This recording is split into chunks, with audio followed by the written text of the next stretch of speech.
اور جمعہ کے دن ایک ایسی گھڑی ہے، ایک ایسی ساعت ہے، ایک ایسا وقت ہے، ایک ایسا ٹائم ہے جس کے اندر جو کچھ بھی مانگا جائے اللہ عطا کرتا ہے، صرف حرام چیز نہ مانگی جائے، یہ اس کی خصلت ہے۔ پھر فرمایا اسی دن قیامت قائم ہوں گی، یہ اس کی خصلت ہے۔ پھر فرمایا ہر مقرب فرشتہ، اللہ کے مقرب فرشتے ہیں، اسپیشل فرشتے جو اللہ کے عرش کو اٹھائے ہوئے ہوتے ہیں ان کو بولتے ہیں مقرب فرشتے۔ مقرب فرشتے، یہ مقرب فرشتے کیسے ہوتے ہیں، کیا ان کا معاملہ ہے؟ فرشتوں کی دنیا میرا ایک لیکچر ہے، اس میں ضرور آپ سنیں، کتنے امیزنگ یہ فرشتے ہیں۔ یاد رکھیں تو بہرحال ہر مقرب فرشتہ جو اللہ کے قریب ہوتا ہے اللہ کے عرش کو اٹھائے رہتا ہے یا اٹھائیں گا، اللہ کے عرش سے اس کا تعلق ہے۔ مقرب فرشتہ آسمان اور زمین اور ہوا، آسمان اور زمین اور ہوا اور سمندر جمعہ کے دن سے ڈرتے ہیں۔ اللہ کا مقرب فرشتہ زمین اور آسمان، ہوا اور سمندر، مطلب زمین، آسمان، ہوا اور پانی، سب جمعہ کے دن سے ڈرتے جب یہ آتا ہے۔ کیوں؟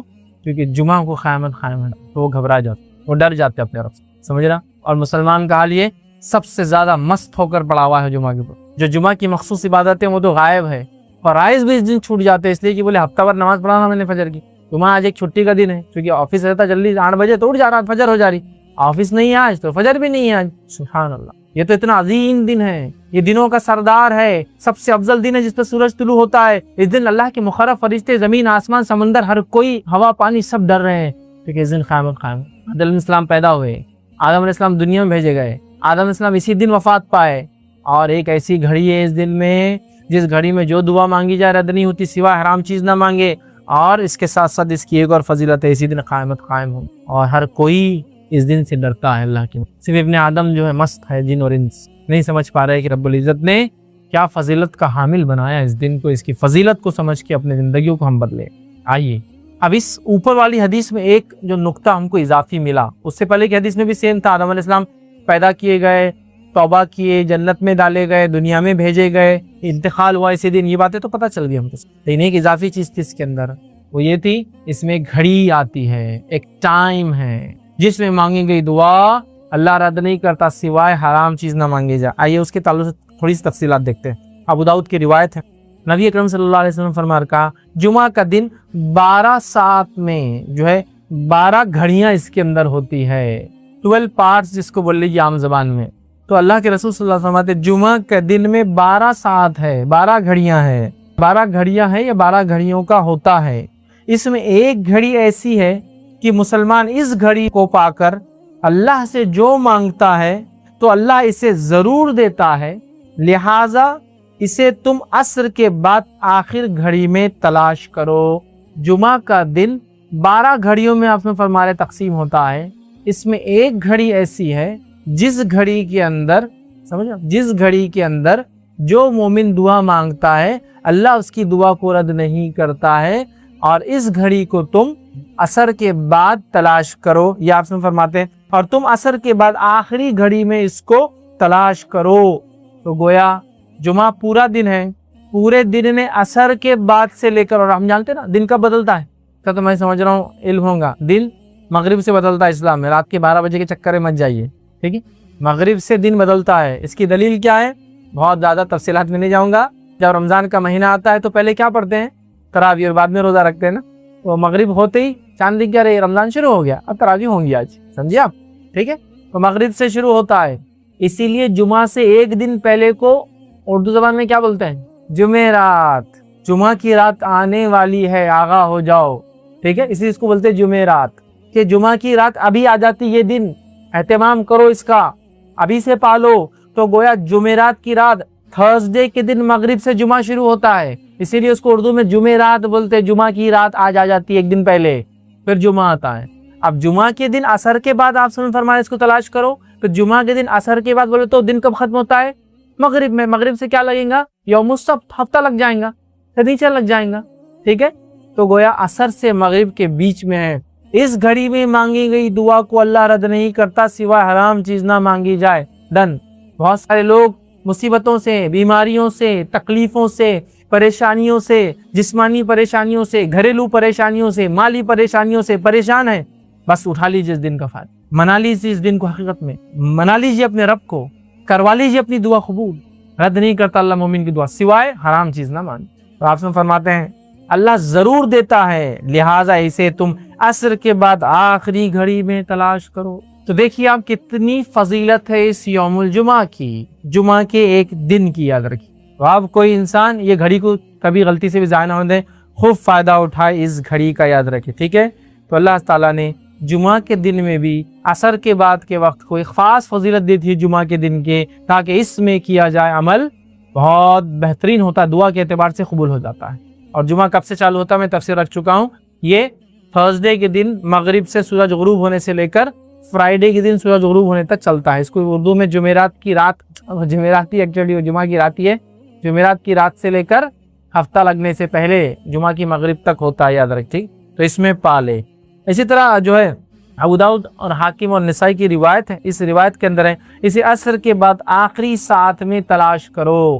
تو گویا عصر کے بعد آخری حصے میں یہ وقت آتا ہے جس میں ہم خوب دعائیں کریں، یاد رکھیں۔ تو یہاں پتہ چلا کہ عصر کے بعد ہم کو یہ دعا کرنا چاہیے۔ اب آئیے ایک اور فضیلت اس دن کی کیا ہے جس کا فائدہ ہم اٹھا سکتے ہیں، وہ حدیث اس طرح سے ہے، سنن نسائی اور مستدرک حاکم کی روایت ہے۔ نبی اکرم صلی اللہ علیہ وسلم فرمایا، ابو سعید خدری رضی اللہ عنہ اس حدیث کے راوی فرماتے کہتے ہیں، جو کوئی جمعہ کے دن سورۃ الکہف کی تلاوت کرے تو اللہ تعالیٰ اس کے لیے 2 جمعہ کے درمیان جو ہے نور روشن کر دے گا۔ جو کوئی جمعہ کے دن سورۃ الکہف کی تلاوت کرے تو اللہ 2 جمعوں کے درمیان اس کے لیے ایک نور کو روشن کر دیتا ہے۔ اور لائٹ، روشنی کبھی فائدہ مند چیز ہے، اس میں انسان کو دکھتا ہے، اور اندھیرا نقصان دہ اس لیے کہ اس میں آپ نہیں جانتے کیا آگے ہو سکتا ہے۔ نور ہدایت آپ کے لیے کر دیتا ہے کہ 2 جمعہ کے بیچ میں یہ نور چمکتا رہتا ہے آپ کے لیے۔ کیا کرنا ہے اس دن؟ سورۃ الکہف کی تلاوت کرنا ہے پورے جمعہ میں۔ تو جمعہ کب چالو ہوتا ہے؟ جمعرات کی رات سے، تو وہاں سے لے کر تو دوسرے دن تک کبھی بھی کر سکتے، کوئی ضروری نہیں جمعے کی نماز سے پہلے، کوئی ضروری نہیں جمعے کی نماز کے بعد، کوئی ضروری نہیں جمعہ کے دن فجر کے بعد۔ آپ مغرب کے بعد سے لے کر جمعرات تھرسڈے گزر گیا، مغرب ہو گئی، وہاں سے لے کر سیکنڈ ڈے تک کر سکتے ہیں۔ ایک ساتھ بیٹھ کے کیجئے، یا ایک ساتھ نہیں ہو سکتے کسی وجہ سے تو توڑ کے کیجئے، انشاءاللہ کوئی مسئلہ نہیں کہ بھائی کچھ شروع کر دیا پھر بیچ میں ٹائم آ گیا، نماز وغیرہ جا کے آئے، پھر آپ کا کنٹینیو کر لیا اور ماشاءاللہ ایک ہاف این آور ہارڈلی زیادہ سے زیادہ ختم ہو گیا آپ کا سورۃ الکہف۔ ضرور پڑھے۔ اور سورۃ الکہف جب سب سے افضل اور سب سے عظیم دن میں پڑھنے کا حکم دیا جا رہا ہے تو میں آپ سے یہ کہوں گا سورۃ الکہف کی تفسیر پر بھی ذرا غور کرے کہ کیا وہ سندیش، کیا میسج اور کیا پیغام ہے سورت کے اندر کی سب سے عظیم اور سب سے افضل دن اس کو پڑھنے کا حکم دیا جا رہا ہے۔ جب آپ اس کو پڑھیں گے تو بہت ساری باتیں آپ کو پتہ چلیں گی۔ سورۃ الکہف کے اندر بہت سارے خزانے ہیں چھپے ہوئے، یاد رکھیے، جن کو آپ جب پڑھیں گے جمعہ کے اور سب سے افضل دن تو اس کو یاد رکھیں گے۔ یہ کیا ہے؟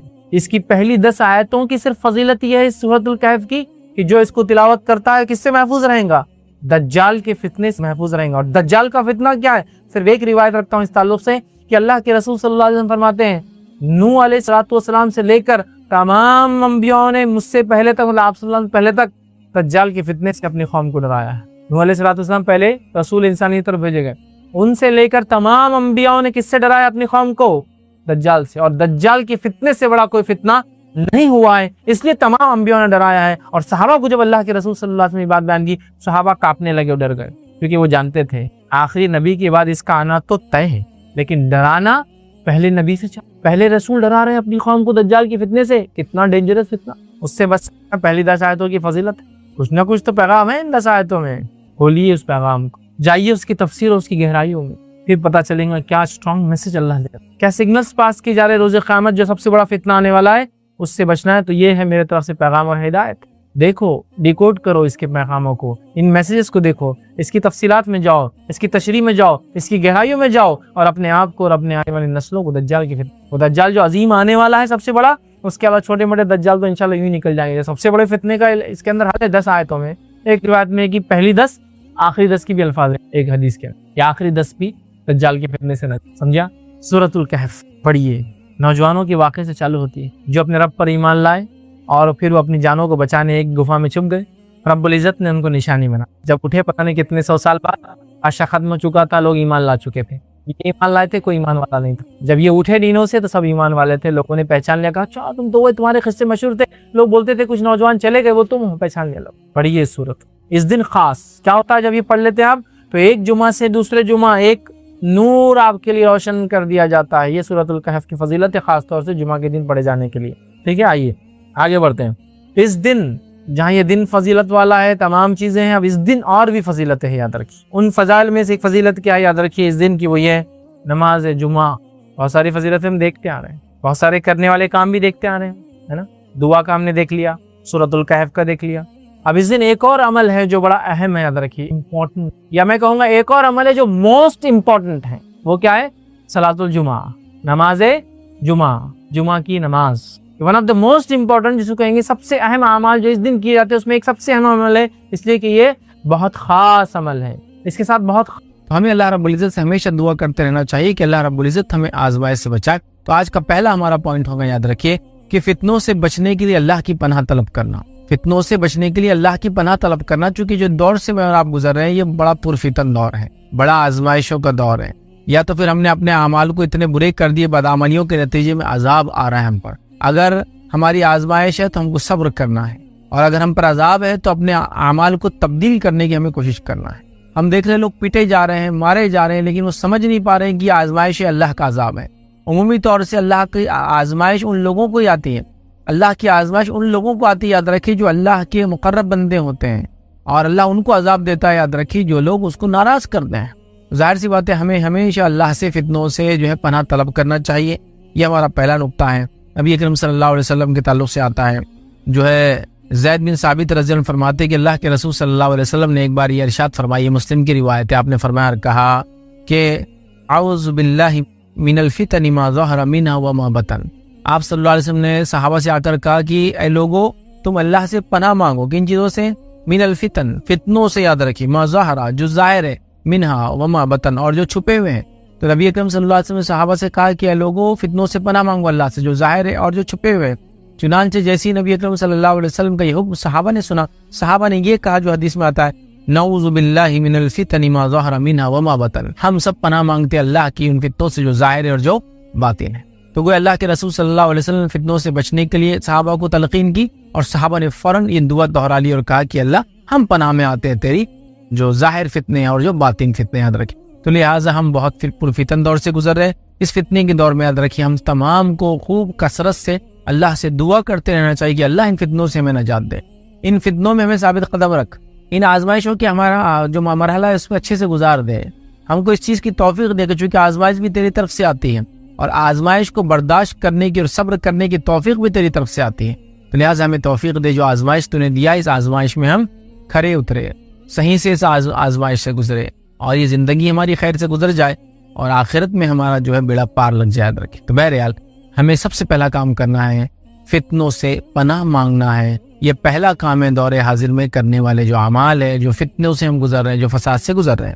آئیے دوسرا کام کیا کرنا ہے ہم کو دور حاضر کے اندر، یاد رکھیے، وہ یہ ہے، یاد رکھیے، جو عمل کرنا ہے، جو اعمال کرنا ہے، یاد رکھیے، وہ یہ ہے، یاد رکھیے، کہ ہمیں توحید پر قائم رہنا ہے. حالانکہ تو اول پوائنٹ ہونا چاہیے، لیکن ظاہر سی بات ہے اول میں نے اسی لیے رکھا کہ فتنوں سے، چونکہ فتنوں کے تعلق سے، مصیبتوں کے تعلق سے ہم دیکھ رہے ہیں، تو پہلا اور رکھا. لیکن توحید، عقیدہ توحید پر ہونا ضروری ہے، اس لیے کہ اگر کوئی شخص عقیدہ توحید پر نہ ہو تو وہ آزمائش بھی اس کے لیے کچھ کام نہیں آنے والی، مطلب اس کو کوئی بینیفٹ نہیں ہونے والا آزمائشوں کا، بلکہ اس کے لیے ہو سکتا ہے سزا ہو. یاد رکھیں، تو توحید سب سے امپورٹنٹ چیز ہے، یاد رکھیں. دنیا کے اندر اگر کسی کو کوئی نعمت اللہ رب العزت نے عطا کی ہے، اور جس نعمت کا انسان دن اور رات بھی شکر کرے تو کم ہے، وہ یہ ہے کہ اللہ رب العزت کسی بندے کو اس چیز کی ہدایت، مطلب جو نان مسلم ہے اس کو ہدایت دے دے، اور کسی مسلمان کو توفیق دے دے کہ وہ توحید پر قائم رہے.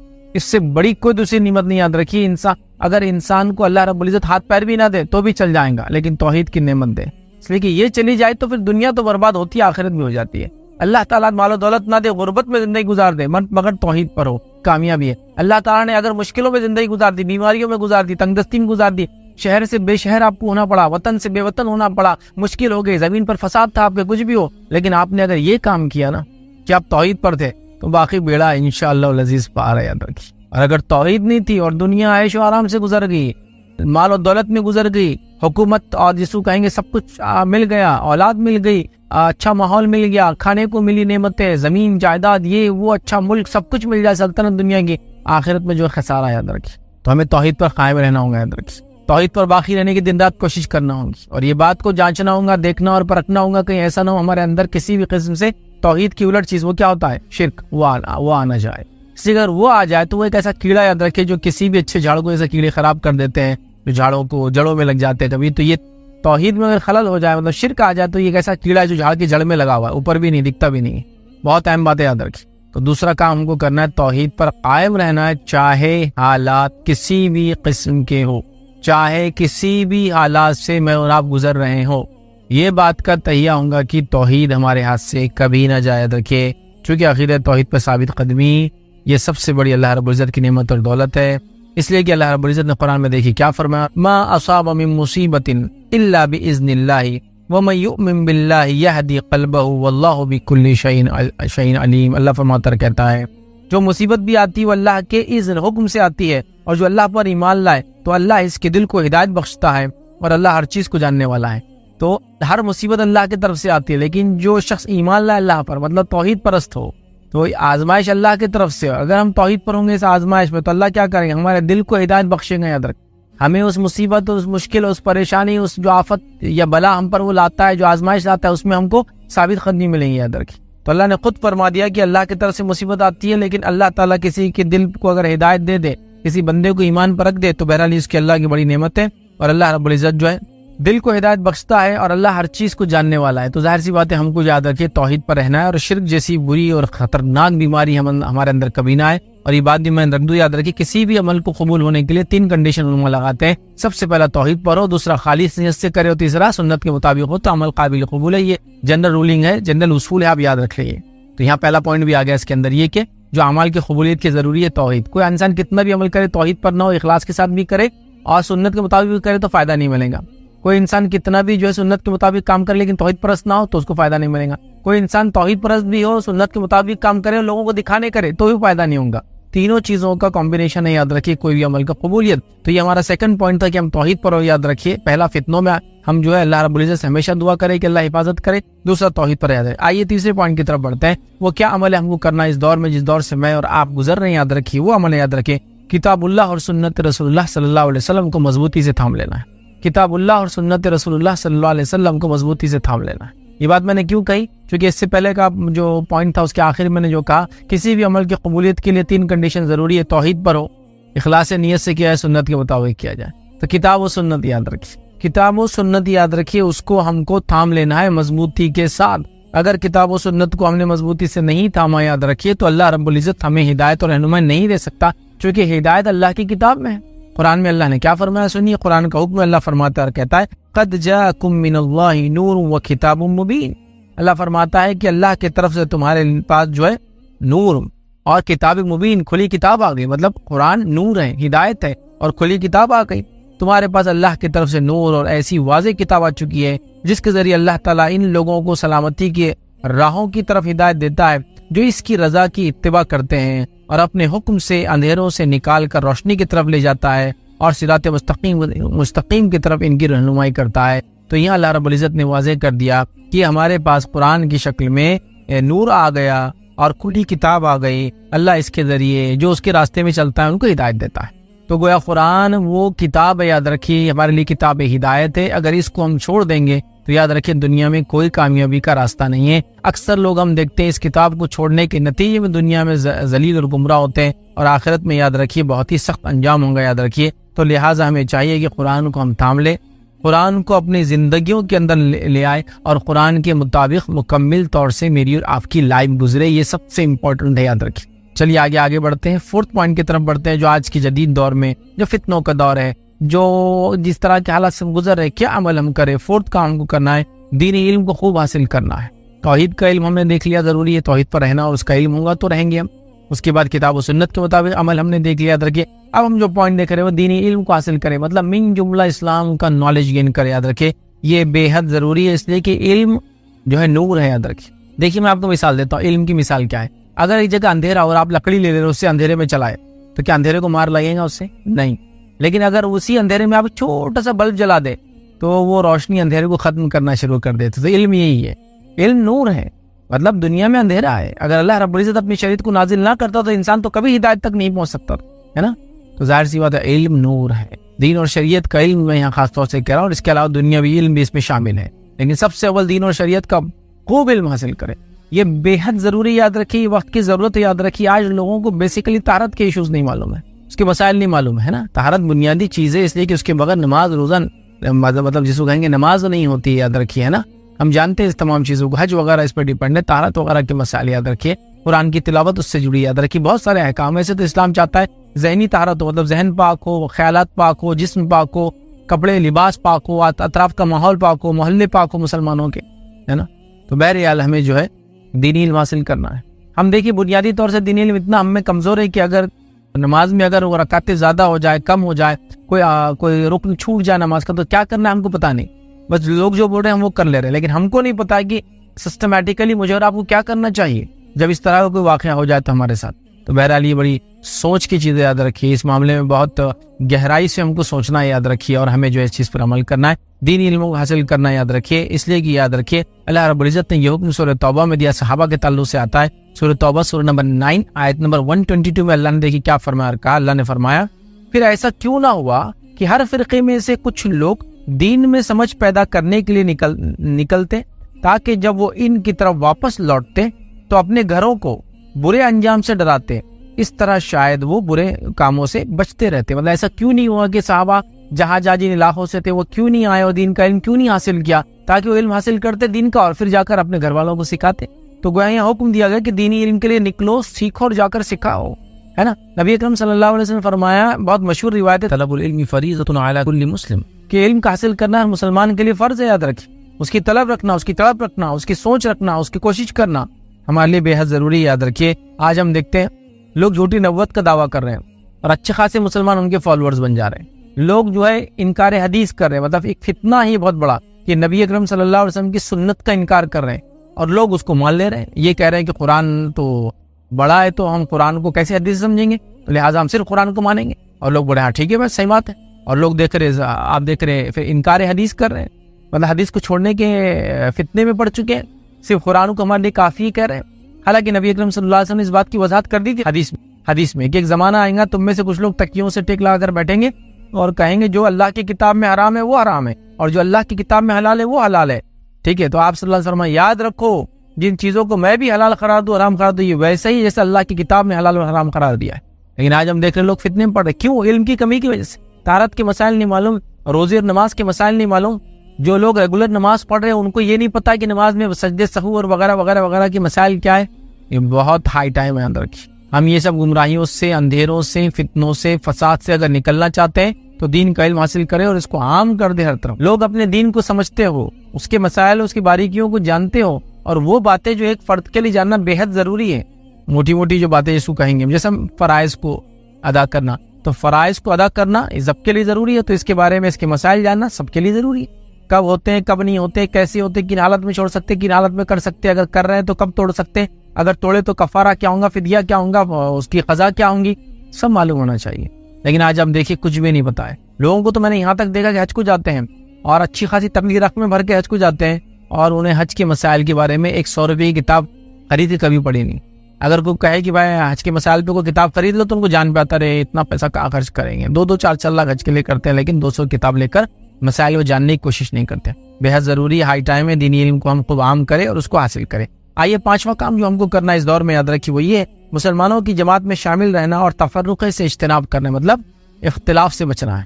مسلمانوں کی جماعت میں شامل رہنا ہے اور تفرقے بازی سے، جس کو ہم کہیں گے لڑائی جھگڑے سے، آپس میں اختلاف پیدا کرنے سے بچنا ہے. اس لیے کہ یاد رکھیے توحید کے بعد جو سب سے عظیم نعمت ہے جو اللہ ایک بندے پہ کرتا ہے وہ اتحاد ہے. آئیے اس کی دلیل میں آپ کے سامنے رکھتا ہوں کہ توحید کے بعد سب سے اہم نعمت اللہ تعالیٰ کی اتحاد ہے. روایت اس طرح سے کہ اللہ کے رسول صلی اللہ علیہ وسلم نے فرمایا کہ شیطان اس بات سے مایوس ہو چکا ہے کہ نمازی اس کی عبادت کریں گے، ہے نا، مطلب توحید پر اصل اس کی عبادت نہیں کریں گے، اس سے وہ مایوس ہو چکا ہے. لیکن وہ اس بات سے مایوس نہیں کہ ان میں جھگڑا لگائیں گا. تو پتہ ہی چلا کہ شیطان توحید پرست لوگوں کو اپنی عبادت تو نہیں کروا سکتا، لیکن جب عبادت نہیں کروا سکتا تو دوسرا کام کیا کریں گا، وہ اختلاف ڈالیں گا. تو اس لیے میں نے کہا توحید کے بعد سب سے امپورٹنٹ چیز کیا ہے، اتحاد ہے. اور شیطان کیا کر رہا ہے، توحید میں اگر خلل نہیں ڈال سکتا تو سیکنڈ پارٹ میں جا رہا ہے، اور سیکنڈ اسٹیپ کیا ہے اس کی، اختلاف ڈالنا. اس لیے میں نے کہا کہ توحید کے بعد سب سے امپورٹنٹ چیز اتحاد ہے. تو ہم امت کو اختلاف میں نہیں ڈالیں گے، خود اختلاف میں نہیں پڑیں گے، اختلاف کی وجہ نہیں بنیں گے. لیکن یہاں ایک بات کلیئر کر دو، وہ یہ ہے کوئی آدمی اگر صحیح بات بتائے جس سے لوگوں میں اختلاف ہو تو وہ ایک الگ مسئلہ ہے. ہم صحیح بات کہنے سے تو روک نہیں سکتے نا. جیسا کوئی کہے کہ بات توحید کی بات مت کیجیے، اب اس سے اختلاف ہو رہا ہے، نہیں یہ تو ہوگا. کوئی کہے کہ اتباع سنت کی بات مت کہیے، اس سے اختلاف ہو رہا، نہیں ایسا نہیں. کوئی یہ کہے کہ قرآن کی بات مت کیجیے یار، اس سے اختلاف ہو رہا، نہیں یہ تو کہیں گے ہم. اختلاف وہ چیزوں کے ذریعے کہ جو چیزیں قرآن و سنت کے خلاف ہو اور ان چیزوں کو ہم نے اپنے اندر اپنا لیا ہے اور وہ کر کے اختلاف پیدا ہوتا ہے سمجھ میں آتا ہے. کتاب و سنت پہ چلنے سے اختلاف نہیں ہوتا ہے کبھی بھی. لہٰذا ہم اتحاد کو تھامیں.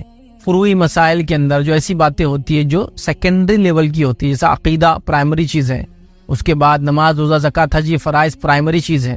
اس کے بعد کچھ فروعی مسائل ہوتے ہیں، سیکنڈری چیزیں ہوتی ہیں کہ فلاں چیز میں یہ چھوٹ ہے، یہ کر سکتے یہ نہیں کر سکتے. لیکن ان فروعی مسائل کو لے کے اتنا نہ جھگڑے کہ امت جو ہے آج سپلٹ اپ ہو چکی ہے. یاد رکھیے، کئی فرقوں میں، کئی طبقوں میں، ٹوپیوں سے، شملوں کے کلر سے، ٹوپیوں کی ٹائپ سے، ڈریس کوڈ سے سمجھ میں آتا کون کس کو بلانگ کرتا ہے. ایسا نہیں ہونا چاہیے. ٹھیک ہے، تو اتحاد کو ہم قائم رکھیں. اس لیے کہ اگر اتحاد نہیں ہوگا، اختلاف ہوگا تو پھر بہت زیادہ مصیبت میں امت مسلمہ پڑ جائیں گی.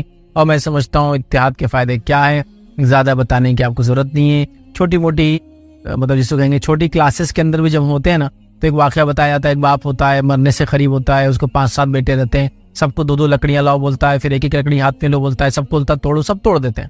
پھر سب کو بولتا ہے وہ ایک لکڑی جو دوسری لائے تھے سب جمع کرو، اس کا گٹھا بناؤ، اب توڑو، تو نہیں توڑتا ہے.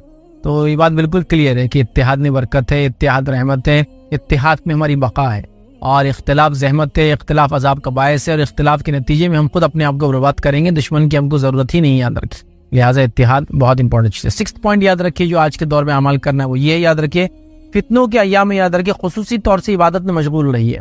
یہ دور سے گزر رہا ہے، اختلاف بڑا ہی اختلاف اور فتنوں کا دور ہے. تو خصوصی طور سے کوشش کریں ہم کی عبادت میں مشغول رہے. اللہ رب العزت کی عبادت میں اپنے آپ کو مشغول کر لیں. یاد رکھیں نبی اکرم صلی اللہ علیہ وسلم نے دیکھیے کیا فرمایا.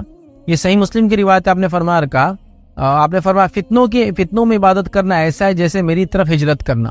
مطلب فتنوں میں جو ہے انسان جب عبادت کرتا ہے اس کی مثال ایسی ہے کہ کوئی شخص نے نبی اکرم صلی اللہ علیہ وسلم کی طرف ہجرت کی. اور ہم سب جانتے ہیں کہ نبی اکرم صلی اللہ علیہ وسلم کی طرف جب ہجرت کا معنی یہ ہے کہ کسی زمانے میں جب نبی اکرم صلی اللہ علیہ وسلم کی طرف ہجرت کرتے ہیں تو ظاہر سی بات ہے فتنے، فساد اور تکلیفوں میں لوگ آ جاتے ہیں. ٹھیک ہے، تو فتنوں کے وقت میں عبادت کرنا مطلب بڑا عمل ہے، اس لیے کہ ہر کوئی نہیں کر سکتا ہے. تو آپ فرما رہے میری طرف ہجرت کرنے کے جیسا، سمجھ رہے. تو لہٰذا فتنوں کے دور میں ہم کیا کریں، کوئی عبادت میں دل لگا یاد رکھیں، اور خاص طور سے عبادت کریں. نماز ہے، روزہ ہے، زکوٰۃ ہے، حج ہے، اس کے علاوہ تمام عبادت نفلی ہے اور فرضی ہے. تمام عبادتوں کے فرائض ہے اور نوافل یاد رکھیے، اس میں خوب اہتمام کرے. چونکہ فتنوں کے دور میں عبادت اللہ رب العزت کو پسند ہے. یہ ایک بندے کو اللہ نے آزمائش میں ڈالا، اور اس آزمائش میں بھی اسی رب کو یاد کرتا ہے جس نے آزمائش میں ڈالا.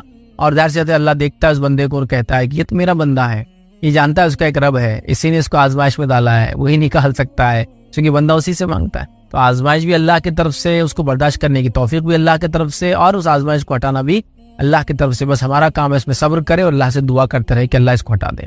اسی طرح 7 پوائنٹ جو آج کم لیں گے، 7واں کام جو ہم کو کرنا ہے آج کے دور میں جو عمل کرنا ہے، یاد رکھیے تقوی کو اختیار کرنا ہے.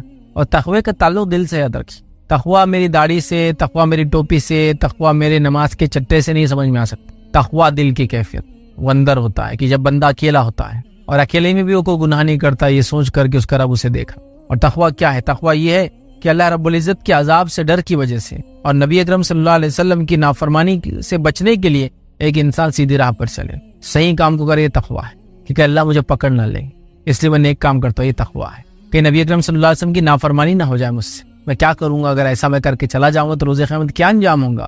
تو بہرحال وہ جو ہے جب یہ سوچتا ہے تو تقوی اختیار کرتا ہے. اور تقوی دل کی کیفیت یاد رکھیے. اللہ رب العزت نے قرآن میں دیکھیے کیا فرمایا اس کے تعلق سے. اللہ فرماتا اور کہتا ہے تقوی کے تعلق سے یاد رکھیے اللہ نے فرمایا یا ایھا الذین آمنوا ان تتقوا اللہ یجعل لکم فرقانا ویکفر عنکم سیئاتکم ویغفر لکم واللہ ذو الفضل العظیم. اللہ فرماتا اور کہتا ہے، سنیے اس کا ترجمہ، اے ایمان والو اگر اللہ تعالیٰ سے ڈرتے رہو گے تو وہ تمہیں ایک بصیرت اور حق اور باطل کا فرق عطا کرے گا. اے لوگوں جو ایمان لائے ہو، کیا فرمایا یا ایھا الذین آمنوا ان تتقوا اللہ، اگر تم اللہ سے ڈرو گے تو اللہ تعالیٰ تم کو کیا کریں گے، یجعل لکم فرقانا، تمہیں فرق عطا کرنے والی چیز عطا فرمائیں گے. اور وہ کیا ہوں گی؟ فرق عطا کرنے والی چیز عطا فرمائیں گے. مطلب حق اور باطل میں ڈیفرینشیٹ کرنے کی صلاحیت انسان کو ملتی ہے جب وہ ایمان کے بعد تقوی اختیار کرتا ہے. حق اور باطل میں اللہ فرماتا اور کہتا ہے یجعل لکم فرقانا، وہ تم کو ایک فرق کرنے والی چیز عطا کر دیں گا. پھر فرق کیا فرمایا، وَيُكَفِّرْ عَنْكُمْ سَيِّئَاتِكُمْ، اور تم سے تمہارے گناہوں کو معاف کر دیں گا. پھر فرمایا وَيَغْفِرْ لَكُمْ، اور تمہاری مغفرت کر دیں گا. پھر فرمایا وَاللَّهُ ذُو الْفَضْلِ الْعَظِيمِ، اللہ بڑے فضل کا مالک. تو یہاں اس آیت میں بتایا گیا کہ اگر ایمان کے بعد تقوی اختیار کرتے ہیں تو اللہ رب العزت ہم کو فرقان عطا کرتا ہے، فرق کرنے کی تمیز عطا کرتا ہے. اور آج یہ چیز کھو چکی ہے، ہم حرام اور حلال کا فرق بھول چکے ہیں.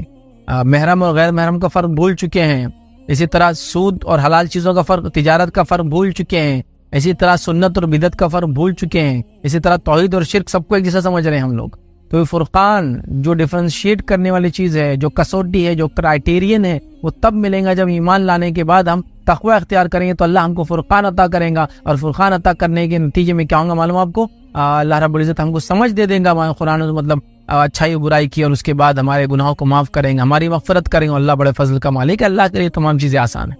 تو میں سمجھ رہا ہوں تقوی اختیار کرنا کتنا امپورٹنٹ ہے، اس بات سے واضح ہو رہا ہے. یاد رکھو ہمیں تقوی اختیار کرنا چاہیے اللہ رب العزت کا. یاد رکھیے ہر حال میں، یاد رکھیے ہر حال میں، چاہے میں لوگوں کے سامنے ہوں، چاہے میں اکیلے میں ہوں، چاہے مجھے کوئی دیکھ رہا ہے، چاہے مجھے کوئی دیکھ نہیں رہا ہے، میں اپنے ہر بار ایسے رہوں. جیسے مثال کے طور پہ ایک آدمی جا کے کسی ہال میں بیٹھا ہے تو وہ کیسا بیٹھتا ہے جب CCTV کیمرہ لگا ہوتا ہے، اور کیسا بیٹھتا ہے جب وہ نہیں ہوتا ہے.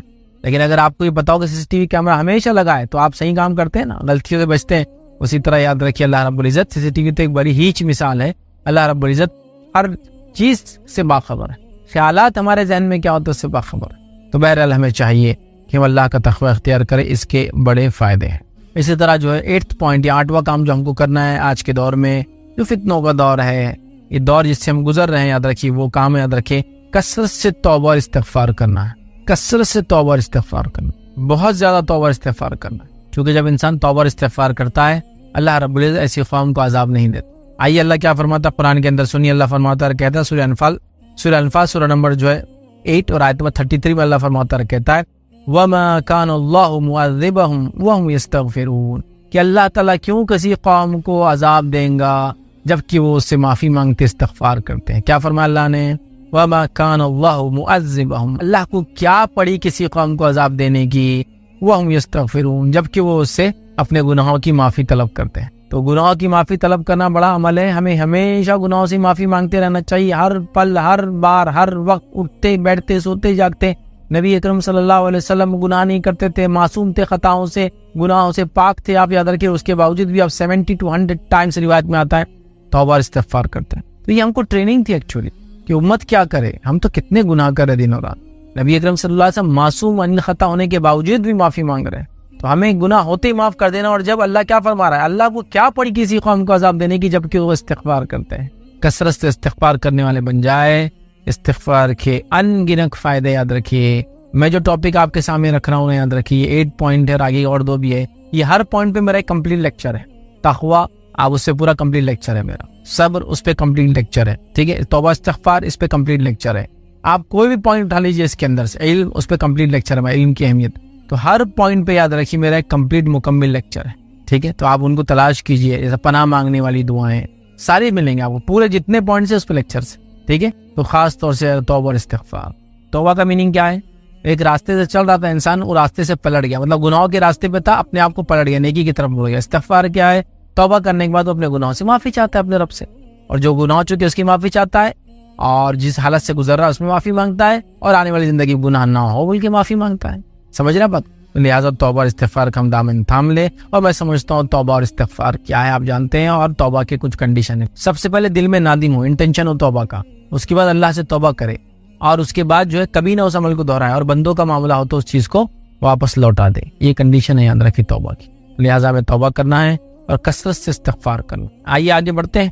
اور جو جدید دور میں جس حالت سے ہم گزر رہے، جو کرنے والے اعمال ہے اس میں سے ایک عمل جو کرنا ہے وہ ہے فارغ اوقات کو نفع بخش کاموں میں لگانا ہے. کیونکہ آج کل لوگوں کے پاس بہت خالی وقت، جتنی دنیا بزی بھی ہو رہی ہے تو اتنے لوگ خالی بھی تو ہے. آج دیکھیے ہر آدمی کوشش کر رہا ہے کہ اس کو جو 1.5 GB 2 GB 3 GB پھکٹ میں ملا ہے، فری کا ملا ہے، بس اس کو خرچ کرنے پورا دن ڈالا. دیکھیے آپ پورا دن ویسٹ ہو رہا ہے. میں نے پیسے بھر دیا، سال بھر کا ریچارج کر لیا 2500 کا. آپ 2500 کا ریچارج کیا تو میرے لیے ضروری ہے نا ایک بائٹ نہیں، اس کا ایک بٹ یوز کروں میں. تو بس لگا ہے وہ جتنے GB اس کو فری ملا کھپا رہا ہے اس کو. بس بھائی وہ ایک بنڈل ایک پیکیج ہے، لے لیا آپ نے، ختم. آپ کو جتنی ضرورت ہے کیجیے، باقی بند. لیکن فالتو میں وقت ضائع کیا جا رہا ہے. کچھ لوگوں کی مصروفیت کا یہ عالم یاد رکھیے کہ ان کے ذرہ برابر بھی ٹائم نہیں ہے، اور کچھ لوگوں کے خالی وقت کا یہ عالم یاد رکھیے کہ ان کا اتنا وقت ہے کہ وہ اپنے وقت کو کہاں ضائع کرے اس پہ پریشانی. معلوم ہاؤ ٹو ویسٹ ٹائم، اس کے لیے تیاریاں چل رہی کہ وقت کو برباد کیسے کرے. یاد رکھیے ٹھیک ہے. لوگوں کے پاس اتنا خالی وقت ہے، اسی کو انتہا نہیں. ہم اپنے خالی وقت کو، فارغ اوقات کو نفع بخش کاموں میں لگائے. دین اور دنیا کے فائدے میں لگائے, دین علم حاصل کرے, دنیا بھی حاصل کرے, دین پر عمل کر کے عبادتیں کرنے کا معاملہ کرے, اور دنیا کا علم حاصل کر کے دنیا میں کچھ حلال کمانے کا وہ کرے, لوگوں کو فائدہ پہنچانے کی کوشش کرے, ماحول کو صاف کرنے کی کوشش کرے, اطراف میں علم پھیلانے کی کوشش کرے, خود علم حاصل کرے, دوسروں کو علم دے, لوگوں کے لیے سماجی خدمت کرے, لوگوں کی ہیلپ کرے, مدد کرے, تعاون کرے, جو کچھ ہو سکتا ہے. بہرحال بہت امپورٹنٹ ہے, یاد رکھیے. آج امت مسلمہ کے پاس خالی وقت اتنا زیادہ ہے, نوجوانوں یوتھس کے پاس خاص طور سے, اسپیشلی جو ایجوکیشن میں آج کل تو اسکولنگ ایجوکیشن بھی آن لائن چل رہا ہے, کالج وغیرہ بھی آن لائن چل رہے ہیں. بچے 2 سال سے اسکول اور کالج کی صورت نہیں دیکھے, یاد رکھے. لیکن یہ 2 سال میں کیا کنسٹرکٹیو کیا؟ بس ایک چیز کی کہ انسان نے اپنے جسم پہ چربی چڑھا لیا 2 سال میں. بس پڑھے ہیں, بس کھا رہے پی رہے اور اوبیس بن گئے ہیں. کوئی ہنر نہیں, کوئی فن نہیں, کوئی ایکسٹرا کیریکولم ایکٹیویٹی نہیں, کوئی اسکل ڈیولپمنٹ نہیں, کچھ بھی نہیں. خالی وقت کو برباد کرے تو اپنے خالی وقت کو صحیح کاموں میں لگاؤ, اللہ کے ذکر میں لگاؤ, تلاوت قرآن میں لگاؤ, اللہ کی عبادت میں لگاؤ, اسکول کالج کا نالج حاصل کرنے میں لگاؤ. اس کے علاوہ جتنے بینیفیشل نالج ہے اس کو گین کرو, نالج کو ڈیسیمنیٹ لوگوں میں پھیلاؤ, لوگوں کے اندر اچھی عادتوں کو ڈالنے کی کوشش کرو, لوگوں کو اچھائی کا حکم دو, برائی سے روکو. کیا کچھ نہیں کرنا ہے ہم کو. آج امت مسلمہ ایجوکیشن میں کہاں ہے دیکھیے آپ, بزنس میں کہاں ہے آپ دیکھیے آپ, دنیا کے اندر کیا حال ہے ہمارا. تو اپنے خالی وقت کو, فارغ اوقات کو صحیح جگہ لگانا بہت بہت امپورٹنٹ چیز ہے, اس کو ذہن میں رکھیں. آئیے 10واں اور آخری پوائنٹ جو میں آپ کے سامنے آج رکھوں گا وہ یہ ہوں گا, آج جو اعمال جو ہم کو کرنا, جن دور سے ہم گزر رہے ہیں, اس میں صبر کرنا اور جلد بازی سے کام نہ لینا. صبر کرنا, صبر بڑی اہم چیز ہے, یاد رکھیں. چونکہ اللہ کی مدد کا تعلق صبر سے ہے. اللہ کی مدد صبر کے بعد آتی ہے, یاد رکھیے. کوئی تکلیف آئی, کوئی مصیبت آئی, دکھ آئی, پریشانی آئی, فتنہ آیا, بیماری آئی, بزنس ڈوب گیا, سب کچھ ہوا, صبر کرنا ہے, نتیجہ ہے مدد آئی اللہ تعالیٰ کی. آئیے نبی اکرم صلی اللہ علیہ وسلم کیا فرماتے ہیں, یاد رکھیے. حدیث کے الفاظ دیکھیے, اس طرح سے آپ صلی اللہ علیہ وسلم فرمایا, کہا, اور یقین کر لو مدد صبر کے ساتھ آتی ہے, اور یقین کر لو اللہ کی مدد صبر کے ساتھ آتی ہے. اور پھر فرمایا, اور پریشانی کے بعد خوشحالی یقینی ہے, مطلب پریشانی کے بعد اچھا وقت اللہ تعالیٰ لاتا ہے, اور ہر تنگی آسانی اور آسودگی کو لاتی ہے. ہر تنگی اس کے بعد فراوانی کو لاتی ہے, مطلب جب پریشانی میں ہوں گے, تنگی میں ہوں گے, تو اس کا اچھا دور بھی آئے گا. تو یہاں جو بات بیان کی, اور یقین کر لو مدد صبر کے ساتھ آتی ہے, مطلب اللہ تعالیٰ کی طرف سے مدد تبھی ملتی ہے جب بندہ صبر کرتا ہے. یاد رکھیے, بغیر صبر کے اللہ کی مدد نہیں آتی. بات یاد رکھیے, تو ہمیں صبر کرنے والا بننا ہے. اور صبر ایک اللہ رب العزت کی طرف سے عطا کردہ بڑی عظیم نعمت ہے, یاد رکھیے. میں اپنے لیکچر سے بار بار کہتا ہوں, 2 نعمتیں ایسی جس کو مل جائے اللہ کی بڑا جس کو کہیں گے فضل ہے اس بندے پر. پہلا ہے صبر, اور دوسرا شکر. صبر اور شکر بڑے عظیم نعمت ہے. اور نبی اکرم صلی اللہ علیہ وسلم اس کو یوں بیان کر فرمایا, مومن کا معاملہ بھی بڑا عجیب ہے. مومن کا معاملہ بڑا عجیب ہے کہ جب اللہ اس کو فراوانی دیتا ہے, خوشحالی دیتا ہے, اچھائی دیتا ہے, تو اس کا شکر ادا کرتا ہے, اور یہ اس کے لیے اچھی بات ہے, اجر دیتے, اس سے اس کو ثواب ملتا ہے. اور جب اللہ اس کو آزماتا ہے تو اس میں صبر کرتا ہے, اور اس کی وجہ سے بھی اس کو ثواب اور اجر ملتا ہے. تو گویا ہمارے کو اللہ نے اگر کچھ دیا تو اس کا شکر ادا کیجیے, اس پہ ثواب ملتا ہے, اور اگر مصیبت میں ڈالا تو صبر کیجیے, اس کا بھی ثواب ملتا ہے. تو صبر بڑا امپورٹنٹ پوائنٹ ہے, یاد رکھیے. تو ہمیں خوب سے خوب صبر کرنا چاہیے, یاد رکھیے. اور جلد بازی سے کام نہیں لینا چاہیے, کیونکہ جلد بازی سے کام لینے کے چکر میں, یاد رکھیے, بہت سی بار اچھے خاصے کام برباد ہو جاتے, بگڑ جاتے, تحریکیں برباد ہو جاتی ہے, ملک برباد ہو جاتے, انسٹیٹیوشنز برباد ہو جاتے, شخصیتیں برباد ہو جاتی, گھر برباد ہو جاتا ہے نا. بیوی کو شوہر نے کسی حال میں دیکھ لیا, بغیر پوچھے کہ وہ ایسا کیوں اور کیا, طلاق دے دی. بس صبر کرتا, تھوڑا پوچھ لیتا ہے کیا ہوا. کسی قوم کے بارے میں کسی قوم نے افواہ اڑا دی, فلاں لوگوں نے فلاں کیا, بغیر صبر کیا آپ نے کچھ بھی کر دیا, بعد میں پچھتا رہے کہ غلطی کیسے ہوگی ہم سے. صبر بڑی اہم چیز ہے, یاد رکھیے, صبر بڑی اہم چیز ہے. تو صبر کا دامن کبھی نہ چھوڑے, اور جلد بازی سے بالکل بھی کام نہ لے. آج کے دور میں جو کہ فیک نیوز کا دور ہے, آج کا دور جھوٹ بولنے کا دور ہے, آج کے دور میں کوئی کسی کو قتل کرتا ہے, کوئی مرتا ہے, کوئی مارتا ہے, کسی کو پتہ نہیں کیا ہو رہا ہے. تو اس دور میں یاد رکھیے صبر بڑی اہم چیز ہے, یاد رکھیے. اور صبر کے ساتھ راسخ علم کے ساتھ قدم اٹھانے کی ضرورت ہے. یہ ہماری باتوں, fake news, media, social media, what's app university کا دور ہے بہرحال, جس کے اندر بہت ہی کچھ بھی چالو, یاد رکھیے. کوئی اتھینٹسٹی نہیں, یاد رکھے. تو لہٰذا صبر بڑی اہم چیز ہے, یاد رکھیے. صبر بیماری پر, صبر تکلیف پر, صبر موت پر, صبر فتنے پر, صبر فساد پر, صبر بزنس کے ڈوبنے پر, صبر کسی اعضاء کے کھونے پر, صبر ہر چیز پر صبر ہے, یاد رکھیے. اور صبر کا بڑا اجر ہے, یاد رکھیے. تو لہٰذا ہم صبر کریں. تو یہ 10 پوائنٹ تھے, یاد رکھیے, جو آج میں نے مناسب سمجھے دور حاضر میں کرنے والے اعمال. پہلا ہم نے دیکھا فتنوں کے اندر ہم جو اللہ سے مدد طلب کریں, ہمیشہ دعا کریں کہ اللہ فتنوں کو ہٹائے ہم سے دور. دوسرا ہم نے دیکھا عقید توحید پر راسخ رہے. تیسرا ہم نے دیکھا کتاب و سنت کو مضبوطی سے ساملے. چوتھی بات ہم نے جو سیکھی, یاد رکھیے, دیکھا جو عمل کرنا ہے, یاد رکھیے, دینی علم کو خوب حاصل کرے. 5th پوائنٹ دیکھا ہم نے مسلمانوں کی جماعت سے جڑے رہے اور اختلاف سے بچتے رہے. 6th پوائنٹ جو آج ہم نے دیکھا, یاد رکھیے, وہ یہ تھا کہ فتنوں کے ایام میں خصوصی طور پہ عبادت کرے اللہ تعالیٰ کی. 7th پوائنٹ ہم نے دیکھا تقوی اختیار کرے. 8th پوائنٹ ہم نے دیکھا, یاد رکھیے, کثرت سے توبہ استغفار کرے.